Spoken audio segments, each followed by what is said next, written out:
Class is in session, hitting the books. College football show back on the air for the first time in the new year, 2025. It is Monday, January 6th. Ian Cameron and Connor Mack with you, ready to talk college football playoff semifinals. The bowl games are over. And the bowl games actually went quite well for me for the most part, especially down the stretch. And we wrapped it up with Buffalo. I know we talked about Buffalo, CMAC, against Liberty, with Liberty just with all these opt-outs and their quarterback, their top running back missing, and that they looked like they were totally disinterested in that bowl game after playing Oregon in the Fiesta Bowl last year, Liberty. So it was a great spot, great situation to take Buffalo, and they won easily. That was a good way to end the bowl season. But the bowl games are over, CMAC. It's all about the Final Four, college football style, and the semifinals coming up later this week. Yeah, I'm ready. I'm pumped for it. And I have to say, if you followed the games, our bowls were pretty good, to admit. I mean, we do all those games, there's going to be some shit things. And to everyone that wrote, we'll try to make it work a little bit to do maybe closer as it goes. Okay? I mean, I've got tons of those comments. It's the schedule. That's kind of how we worked with. Maybe we could figure it out where we could do it maybe those last games, a week before. But that's kind of how it is. I don't want to hear the complaining a little bit. Like, hey, I mean, like, fuck. I mean, we will try to make it, but I think for the most part, we did well, Bavano. Like, I think we normally do. Even from giving out information, maybe that was 10 days before the game. So just wanted to put that out there. Well, here's the thing with that. We also have lives away from doing this. That's what I try to write. Yeah. Christmas, the week between Christmas and New Year's Day, I had zero interest doing a show, and I'm pretty sure I speak for Connor Mack saying the same thing. There's just lots going on. You're seeing family, you're seeing friends that you haven't been able to see for a long period of time. It is what it is. Could we have done a show last Monday closer to the start of those bowl games? Yes, but it's just very difficult that week between, for me at least, Christmas Day and New Year's Day. Not to mention, we want these games, CMAC, to have shelf life on the channel. We want to a little bit, yeah. What these bowl games, here you go. We got time for those bowl games to get views, to get clicks, and all that. To be honest with you, we give you, at the moment we recorded all those bowl previews, all the information we had up to that point. And the Buffalo Liberty game, we knew right away that we could read the tea leaves. Liberty is going to be a team you don't want to back, in this bowl game. We said it weeks ago. So there's going to be some of those games where it's clear as day pretty early in the process that this may not be a team you want your money on in the bowl game. Well, yeah. And like, even if I talk kind of on the other game, that was Virginia Tech, it was kind of what it was. Minnesota, maybe we did go over at one, 6 straight bowl games, but the game was pretty close for the most part. They were up 7-0. And it kind of read on to why you wanted to back Minnesota, why the line went that big. But how many times that happened where the dog covered in a lot of these games? Was it North Texas? Alabama, North Texas. North Texas, that quarterback that nobody ever heard of comes in there and plays a heck of a game, actually. And his numbers as a high school, because I went through those, like, it weren't even much. They were just going off his size and, he's a prototypical type quarterback, 6'4". But, yeah, he went out. It was crazy. I talked about it a little bit on the Friday show that we were doing. So we'll try to do a little bit, but yeah, there's a little bit of both ways to it that you just hit on, Bavano. And for us, we're busy so much out of the year, especially you. I mean, you have the Ice Guys too. That we usually have a small window in summer to take a small break, and usually right at Christmas that week that we're talking about, where we get some days off. There's not really anything going on, at least, because other than that, we're year round. So put that into it too, like you talked about. Look, if you do the games closer to the bowl games with the previews, it's for information purposes. I guess it's okay, but it's just not feasible when it's so right around Christmas and New Year. It's just very difficult when you've got holiday stuff that you're committed to in your personal life, and that's why we did it the way we did it. But the good news is we don't have to worry about that here. I know. I just wanted to address it. I was catching a lot of a lot of comments. I get it. But it also, look, we're happy to do a lot of the early heavy lifting as far as research for you guys. But it also, the fact that, things change, it kind of gets you guys into the mold of, working for yourself as well, Of doing course. your own reading, doing your own, whoa, what's going on here with with these two teams.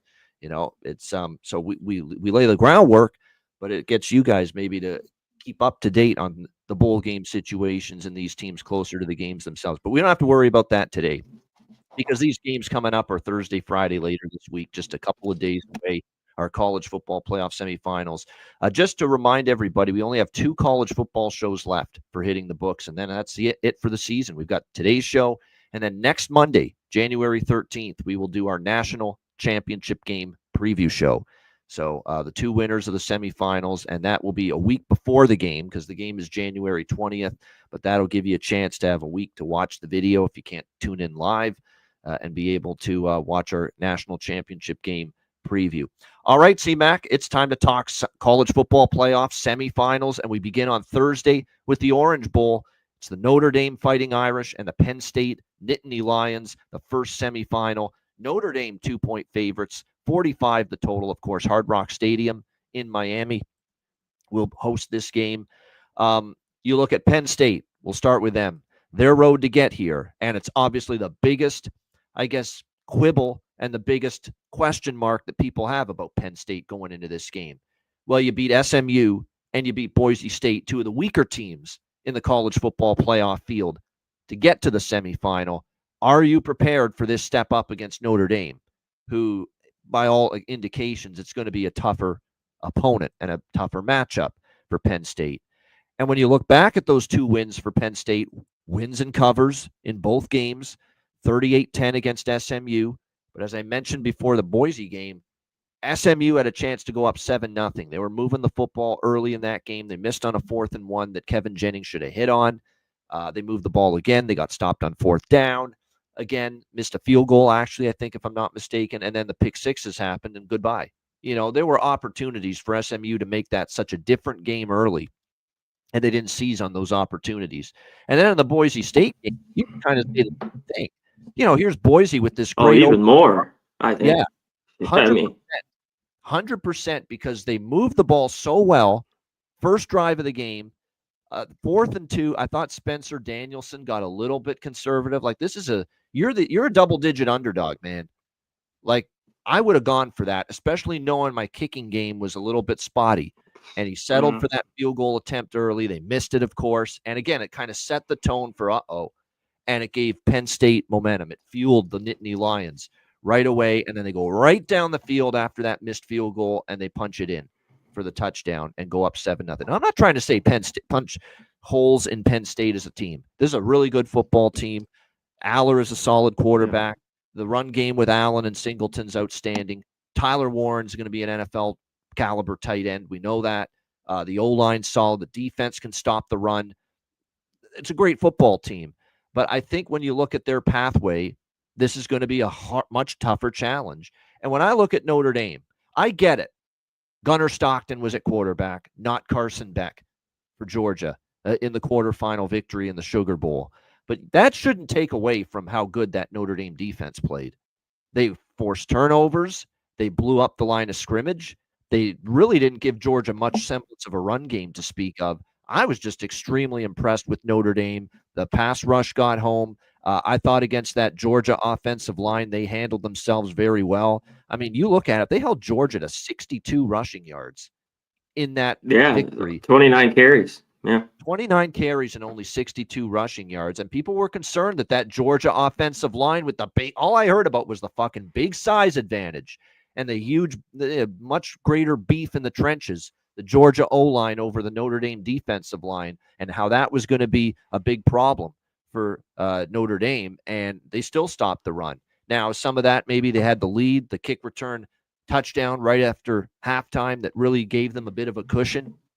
Maybe Georgia couldn't run the football nearly as much, perhaps, but I think you still have to give Notre Dame's defensive line credit, because all I heard was undersized. Well, they didn't play like an undersized defensive line in that game against Georgia. They played extremely well. I think it's one of the best defensive performances of the year for Notre Dame. A defense where at times they've given up points. They've given up big plays, but they were outstanding. Now, they'll be tested here by a very balanced Penn State offense.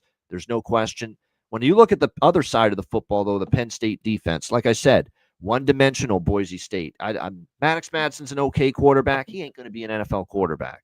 That's the bottom line. And I'm not saying Riley Leonard will be, but Riley Leonard's a guy that has got the dual threat ability. You obviously like what you're seeing. Now, it's very interesting to see for Notre Dame. I know Jeremiah Love got banged up, in that game against Georgia. See if he is going to be able to play. I think he's going to be okay. But again, I think it's a spot where the run game is so important for Notre Dame here in this game. We'll see how they fare. For me, at the end of the day, it's Penn State facing, to me at least, a tougher opponent than SMU, a tougher opponent than Boise State. I think a Notre Dame team that's playing their best football now. I had some questions going into the Indiana game because, look, they played a little bit of a weaker schedule. They roughed up some teams that, they should have beaten. They should have dominated, but they completely shut down an Indiana team that was able to be a good offensive team most of the year. And then to shut down Georgia, and yes, they didn't have Carson Beck, but that is still a very impressive defensive game, out of Notre Dame. And if they carry that over here, I still don't think Drew Aller's been the bee's knees, to steal an old man term, if you will, here in these two playoff games. He's been all right. He hasn't had to be great, though. I mean, they've got the lead early, and, in both games against SMU and I want to see Drew Aller in a close game, which this likely will be, and make big plays, big throws, big time completions in a close, tight ball game before I'm ready to sign off on, Drew Aller, a phenomenal quarterback. I think he's really good, but I want to see him finally with the noose around his neck here and a little tight around the collar. And let's see how Penn State plays in a close game. Notre Dame's been in a lot of close games this year. Penn State, you start to look at them, and when they've played close games, they've not necessarily been at their best. Losing to Ohio State in the regular season, losing to Oregon in the Big Ten championship game. When they've been the bully and they've gotten the early big lead like they did against SMU and Boise, they're fine. They're good in the lead position. How good are they in the trail position? Or if the game's tied, we're going to find that out. That also speaks to why this team stinks under James Franklin as an underdog. Go look at the numbers for James Franklin and Penn State as an underdog, when they're playing teams that are either on their level or just a little bit above their level. They've been terrible in these games repeatedly for years under James Franklin. Their underdog straight up in ATS record is abhorrent. It is brutal under James Franklin. As you can kind of tell, at less than 3, I like Notre Dame here. I like Notre Dame. I'm going to take them on the money line in this game. When you're talking about a small favorite like this, I don't like messing around with the point spread. I'll just go with the minus 130. Which is the best price out there right now on the money line for Notre Dame. I like the way they're playing, like the way their defense is going, and I think the legs of Riley Leonard is going to be something that is going to be a factor here in this game, because the one thing about Penn State, they got a good run defense. They did do a nice job on Ashton Genty, in the win against Boise State, and that's going to speak to some of the props that I like in this game. As you can kind of tell, Riley Leonard over rush attempts and Riley Leonard over rushing yards is something I'm very much interested in from a prop standpoint here in this game. You look at the game against Georgia, he had 14 rush attempts for 80 rushing yards. And I think his ability to run with the ball, quarterback run game, is going to be very important here for Notre Dame as they match up against this Penn State defense, which their strength is stopping the run. C-Mac, what do you think here? I like Notre Dame. I think the total I lean under, but the totals come down to a point now, 45. You've lost a lot of the value. How do you think this one goes, C-Mac? The first of 2 semifinals in the Orange Bowl, Notre Dame, Penn State. Yeah, the Orange Bowl. I still lean under on this total. I just think both these defenses are the best of the two sides, especially a game like this. But I don't know if I get there with this. Let's get to Penn State. They've kind of done what they have to do. I mean, they played who was in front of them. You touched on SMU. I thought the bigger one was this one, even though they jumped out 14-0 that game, and the missed field goals and already a pick, which I talked about. Madsen had 22 touchdowns and 3 picks all season long. And I said, he takes care of the ball. I mean, Aller did that. He wasn't flashy like you talked about, but 170, no interceptions. That was just a killer. And fumbles too, missed field goals. But it got tight, and the mistakes just happened. They went for it on downs, missed field goals. It was 17-10 there in the third quarter. and it just got away. But I still think they had a little bit. I mean, the yards were about the same, but I think they outgained them in that game. But Penn State's going to have to rely on their defense here and probably to get turnovers, Savannah. Like, if they don't, I think Notre Dame takes advantage of that. And we'll get Notre Dame here. Yeah, that defense was just great. 4 sacks on Stockton was great. The strip was huge. That fumble, that they to a short touchdown, they kind of struck right there. And then after that, in the third quarter, the return, the kickoff kind of put it out of hands. And because the yardage was a little bit similar, Georgia was horrible also on third down. That was not good. I think they were 2 of 12. Yeah, so Notre Dame, that defense was excellent. And at times they kind of gave a few yards, but it wasn't crazy. But the Notre Dame offense needs to be better in this game. Just a little bit. As good, man, Riley Leonard, a straight gamer, and he's going to have to use his legs. But I think they're going to need to throw it a little bit more than he kind of did against this Penn State defense, which was solid, pretty good against Genty. He had a one kind of big break. I think he had a 26-yarder, still got over 100 yards. But they're going to need to. That was a great performance, I thought, from their run defense, Penn State. Yeah. But if I think Madsen can throw it kind of like he did, like I think Notre Dame can have a little bit some success throwing the ball. And when I look at both these defenses, I love them both, but I think Notre Dame's just a little bit better in a game like this, which is, I think it could be tight. I think they get the job done. I know everyone, it's like Notre Dame, but I thought of that with Boise State. Man, I want to get Penn State and fade in the next game. Do you know what I mean? Whether it was Georgia or Notre Dame, it was on my mind because I think they've gotten by a couple teams and they played well. I have to give my hats off to them. But earlier in the year with those losses, whether it was Ohio State, Oregon, how about the close game with SC? I know that was on the road, but I just think in the end, yeah, I'm right with you here. I think it's Notre Dame. And I lean under. I want to look at the total just a little bit more. It's kind of low in these games, but if like that defense holds Penn State to third down like this and has a couple turnovers, man, they could really shut them down. But I don't know. Maybe this game has a few more big plays in it. Yeah, definitely. As the props that stand out to me, 100% in this game when you look at it. It's always tough with the backs for Penn State because Allen and Singleton both get, a lot of looks. So they kind of we'll get to that with Georgia. With Ohio State because I was looking at theirs. It's split carries always drives me crazy. Yeah, exactly. And they've got the same thing, which we'll talk about in the second semifinal with Quinshawn Judkins and Travion Henderson. They use both guys almost equally in the run game, and same thing with Katron Allen and Singleton here for Penn State.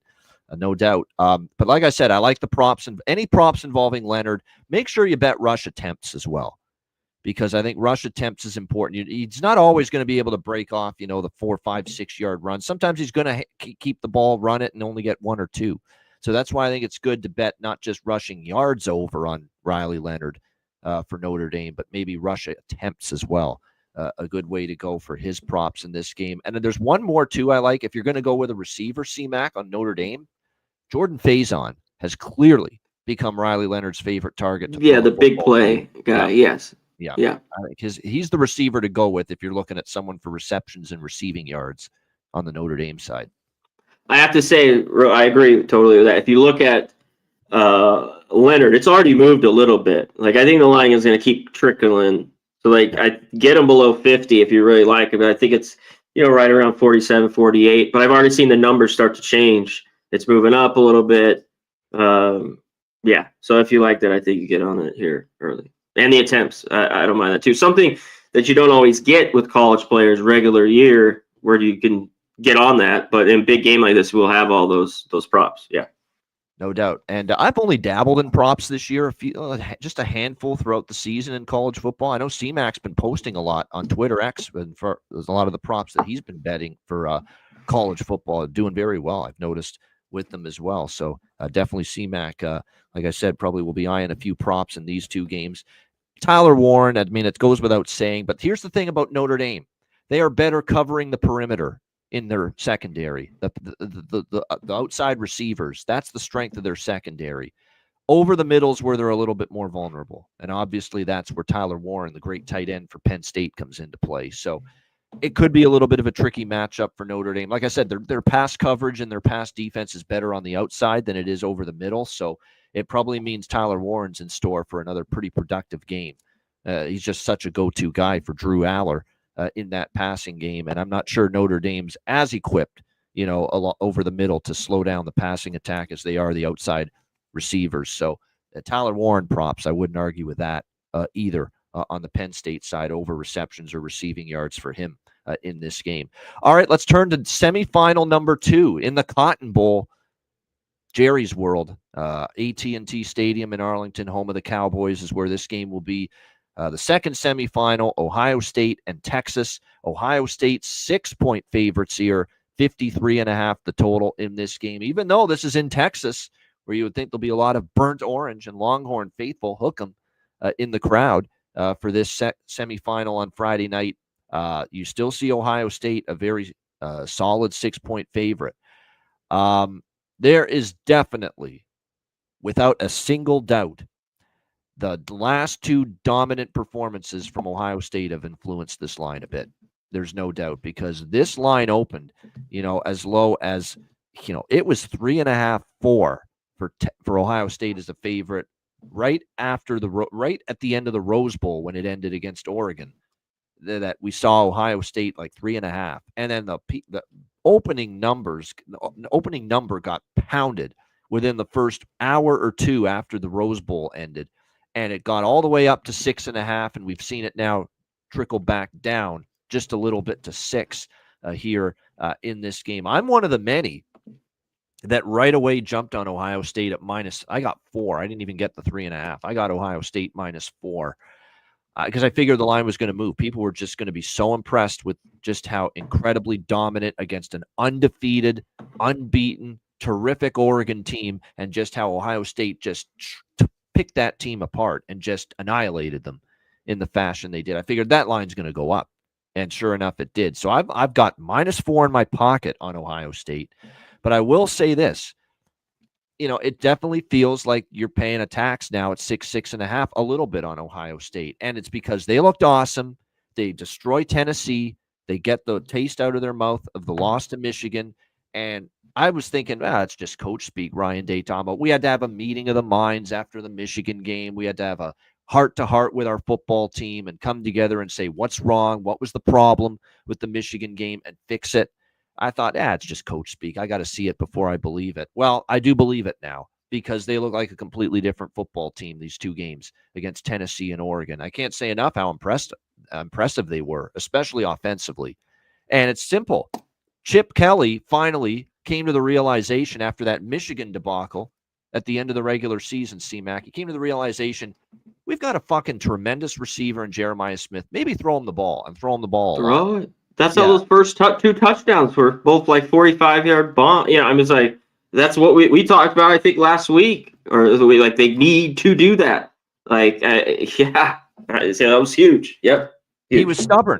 He was a stubborn guy for the longest time, Chip Kelly, as the offensive coordinator, saying, we're going to be a run at 3 yards in a cloud of dust. If it kills us, that's the way we're going to be. That's going to be our identity as an offense here with the Ohio State Buckeyes. And he finally figured out after the Michigan game, why are we running the damn ball so much when we've got this gifted 17-year-old freshman talent at receiver and Jeremiah Smith, who's going to be back next year, and he's going to be among the favorites to be the Heisman Trophy winner next year with the way he's playing right now for Ohio State. Why not use him, and why not let this offense be aggressive, vertical shots down the field, take them, and look what Jeremiah Smith can do with those. You just throw it to him. He's coming down with it. His size, his frame, his hands, his quicks in the open field. He's got the whole package as a receiver. There's no question. And it's difficult for anybody to match up against him defensively. Ask Tennessee, ask Oregon. He had huge games against both of them.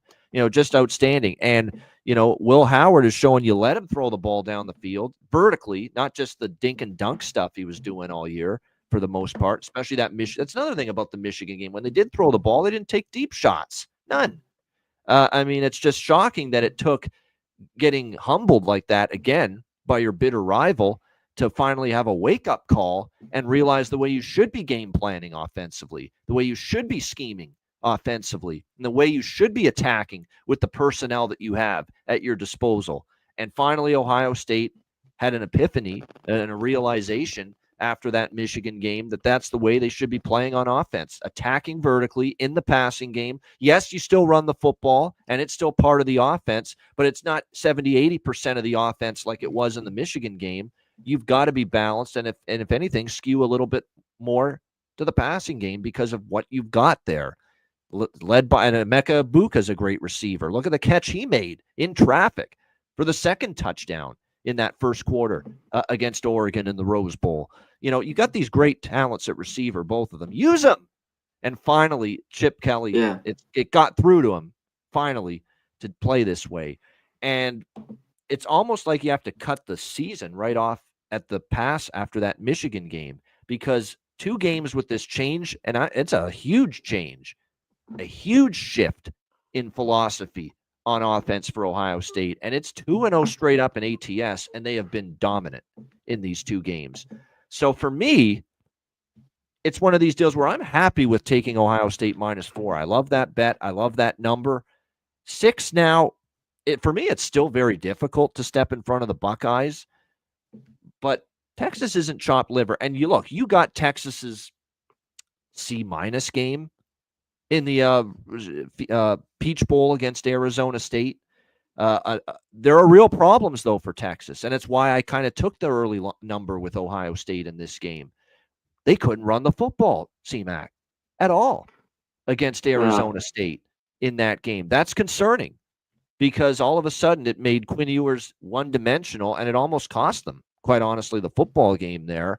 The defense, which I thought was just outstanding for Texas in the first half, because they really shut down. Really the fourth. Like it was 24-8 with about 9 minutes to go. Yeah. But what happened, I think the difference was, for as great as that Texas defense was in the first 3 quarters, because they contained Cam Scadaboo, which was the number 1 priority. He didn't really get much going. And yes, Arizona State moved the ball multiple times, but the red zone defense was just time and time again, just tremendous. Stopping Arizona State on 4th down or holding them to field goals. Wash, rinse, repeat. That's the way that game went for the first 3 quarters for that Texas defense. But I think all those little body blows and the playing against the physicality and the physical style of a running back like Cam Scadaboo wore them down a little bit in the 4th quarter. And they had been on the field for a shit ton of time. Look at the time of possession. It was lopsided, way in favor of Arizona State. And you could tell that Texas defense just ran out of gas, I thought, in the 4th quarter. And that's suddenly when Sam Levitt started making plays, throwing the ball. And all of a sudden the run game and Scadaboo's breaking off 10, 20, 25-yard runs now instead of 40-yard runs. And I think they just got wore down. Time of possession was way in Arizona State's favor, and Texas definitely felt the brunt of that, no question. But they were that close to being knocked out. It came down to 4th down in overtime, and sure enough, it's just got – and Kenny Dillingham said it after the game. Maybe I shouldn't have zero blitzed. And zero blitz is always a risk where you bring everybody and then it's one-on-one down the field. And there was Matthew Golden in the end zone to tie that game. And then Texas gets the touchdown to Helm on the next play, the tight end. And that was a huge swing, and Arizona State couldn't recover. Levitt throws the interception, and that's it. That close to being knocked out, Texas, in that game by Arizona State. But instead, they somehow survive on their last breath, and they find a way to pull through in overtime despite blowing that big lead to Arizona State. But there are concerns. They couldn't run the ball. That's concerning with their offensive line, especially when you see the way Ohio State was able to get after Gabriel, not let, the Oregon run game really become a big factor in the Rose Bowl performance. And then on the flip side, I think the biggest matchup here is Texas's secondary, because you start to look at Texas's secondary here, these last 2 games in the playoff. Cade Klubnik throws for 336. That's Cade Klubnik, man, that did that.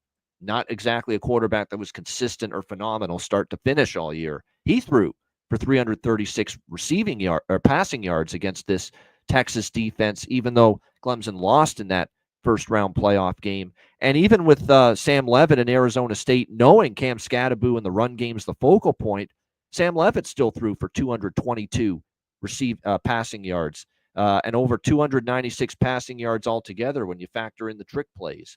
So that secondary, I wasn't impressed and totally blown away by how well the Texas secondary played in the 2 games against Clemson and Arizona State. And now that secondary, C-Mac's got to go up against suddenly what has become a prolific, dynamic, almost impossible to stop passing attack with Will Howard to the likes of Jeremiah Smith and Emeka Egbuka. And I'm concerned about that matchup big time for this Texas secondary after what I've seen the last 2 games. So, like I said, Ohio State's got significant momentum. There was the one concern that maybe that Tennessee game where the Vultures were circling. What's wrong with Ohio State? And they reeled it in and they were dominant. Even I had some questions. Was that just a one-off to get everybody to settle down after the Michigan game, or can they play that way again against a much better opponent than Tennessee in Oregon? And they did it. That was a statement. That was just start to finish. We're better than you, and we're putting our neck on your throat from Ohio State in that Rose Bowl. They're not an easy team to bet against right now, C-Mac. But you are talking about now a little bit of a point spread tax, considering it was already adjusted for how impressive they were against Oregon when it opened at 3.5, and now you're seeing it all the way up to 6, and it was as high as 6.5 at one point. I'm okay with 4 with Ohio State. I will say this: if it hits to 7, do I have some interest maybe in a little buyback on Texas? I might, but it's to me, I don't know if this matchup's going to work all that well for Texas. And I'm happy with the number I've got with Ohio State at -4. I'm keeping it for now.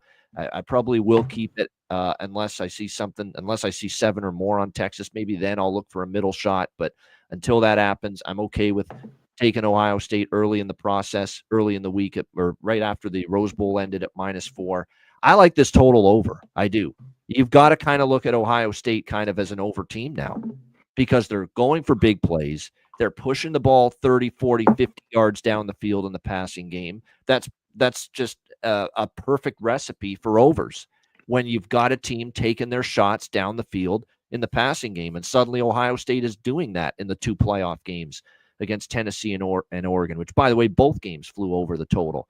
Meanwhile, you saw Texas's defense, C-Mac, and I know they've got a week to kind of recoup after the Arizona State game, but they were on the field a shit ton. They got a little bit banged up in both the secondary and a little up front on the D-line coming out of that game. I know they lost one of their key secondary players in that game as well, Arizona State. Will he be back is a big question. And they were on the field a lot, and you worry if that defense is going to be as fresh as they need to be for Friday night in the Cotton Bowl against an offense that's clearly playing with great confidence going into this game. But I think Texas's offense can move the football a little bit here against Ohio State's defense. Keep in mind, Oregon, when they fell behind early, they couldn't stick to the run game, and Dylan Gabriel really had to become more of just throw the ball, and incorporating the run game is a big part of what made Oregon's offense so lethal this year.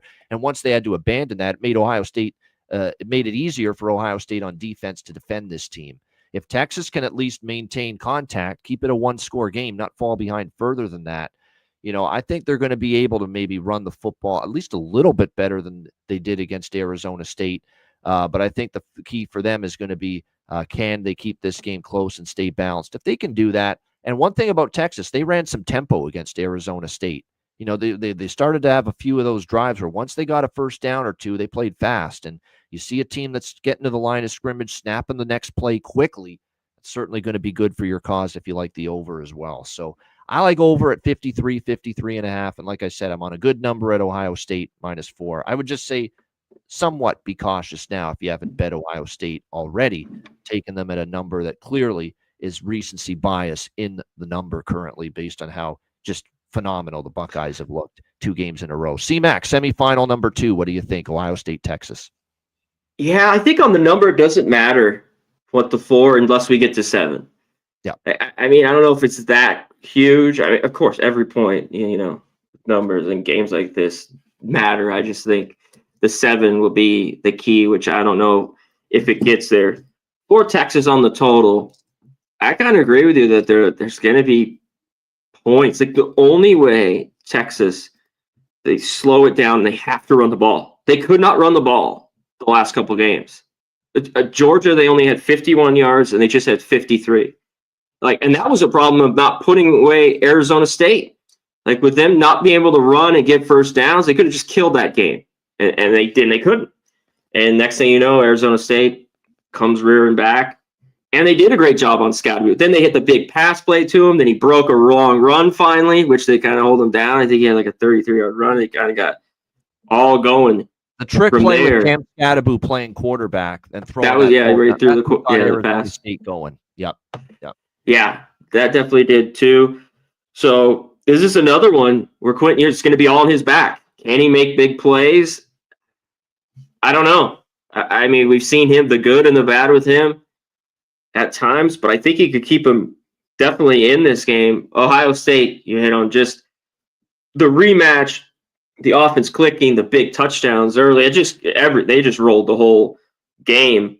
Howard looked really good. One thing we'll get back to him is 3 times against Texas, of course, K-State. I mean, he's on a different team now and all that, but 0-3 in those games, 566, 6 TDs, 3 picks. I just wanted to go over it since I looked back when he's played Texas.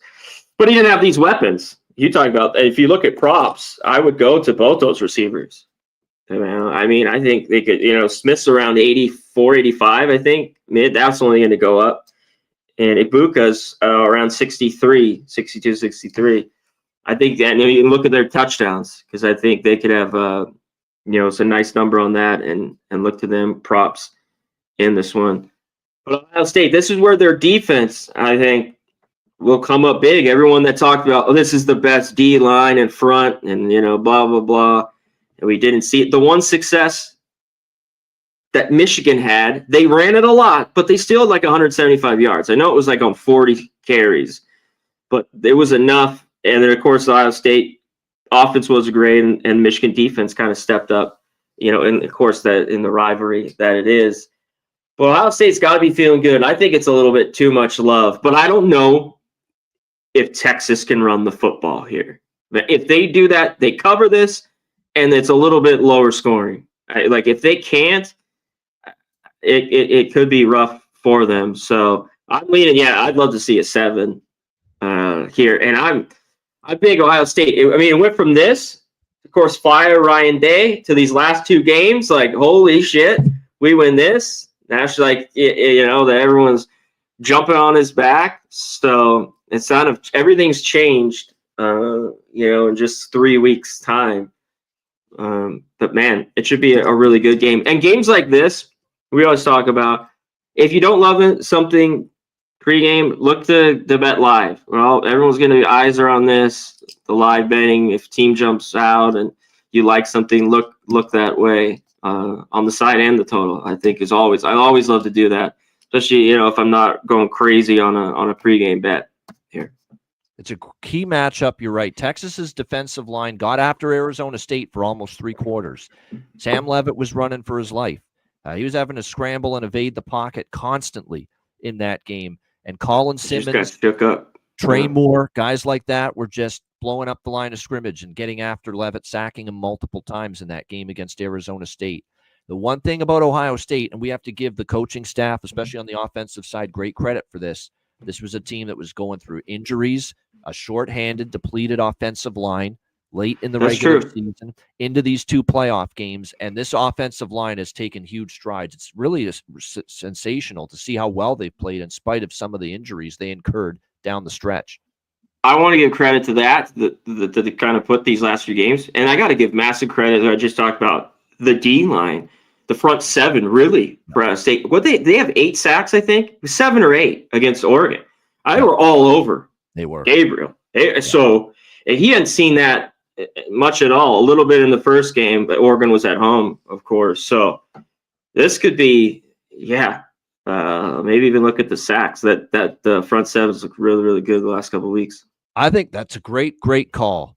Whether it's Texas sacks, Ohio State sacks, or just the 2 teams combined, total sacks in the game over, it makes a lot of sense to me. I think, even though I think there's going to be points, there's going to be opportunities, I think, for the two defensive fronts to go after. I mean, you had 3 sacks for Texas against Arizona State, and you mentioned it, 8 sacks, and it was everybody. Lathan Ransom, Caden Curry, Cody Simon, Tui Omalau had a couple of sacks, and of course, Captain Jack Sawyer, the heartbeat and leader of this Ohio State defense, had a couple of sacks as well for them against the Oregon Ducks in the Rose Bowl. So the sack prop's interesting. The prop, I'm going to go, I like Riley Leonard, the quarterback run game for Notre Dame against Penn State. While he's not the runner and the athletic quarterback that Riley Leonard or some of the other quarterbacks are, I do believe for Ohio State, Will Howard's going to have to try to scramble a little bit in this game, because I think there'll be moments where he's going to be flushed out of the pocket and have to maybe run with it. Now, he didn't have to do it too much in the game against Oregon because of the way that game played out. They didn't get to him very much, and he had a clean pocket most of that game. But he might have to do it a little bit more here. And when you look at the 2 quarterbacks, C-Mac, that faced this Texas defense here in the playoff, Cade Klubnik for Clemson, Sam Leavitt for Arizona State, look at the rushing attempts for both of those quarterbacks. Klubnik ran it 13 times against Texas in the first-round playoff game. Sam Leavitt for Arizona State, he ended up running it a bunch of times as well. 13 rush attempts for 60 rushing yards versus that Texas defense. So both of them easily cashed their rush attempts over if you bet Cade Klubnik against Texas for Clemson and Sam Leavitt for Arizona State against Texas. So Will Howard rush attempts, I'm interested in that, more so than the yards. He could get the yards too. But I think he get the yards. As long as and right now it's under 15. Like, I wouldn't go crazy past that. Anything 15 below, which is right around now. Yeah. So I think it's around 14. I think it is pretty good there. Because he's definitely got the wheels to at least get out there. Run. He can move, Will Howard. Move, yeah. Yeah, he can. No doubt. So I like that. Will Howard over rushing yards, both of them. Split them up. I think it's a good chance to go 2-0 with those. I think he's going to have to use his legs certainly a lot more than he did against Oregon. Look, they had a big lead. It became he didn't even run at all. Yeah, no, he didn't really. They were up so big. The game was in such control. Like, I don't see them blowing out Texas. Even though I like Ohio State to win in advance here, I don't think they're blowing out Texas. I see this as kind of a 6, 7 to 10 point win, for Ohio State. I think it's still a relatively competitive game. Oh, last thing before we get out, another thing with just when you're betting a dog and they have a horrible kicker makes me sick. Bert Auburn, man. They have real issues with him. Real problems. He missed it again. I mean, he's that's another thing you got to factor in the back of your mind, especially if this is close. You got a kicker that's got the yips. Stadium like that, going nuts, and he's just misses field goals like crazy. He missed a couple. I mean, so that's a big factor. I was thinking about that, but I wanted to bring up from earlier, because after we saw the bad against Georgia, the misses, it could be rare, and we know how it comes to these big games. Field goals, like, so we've already seen it.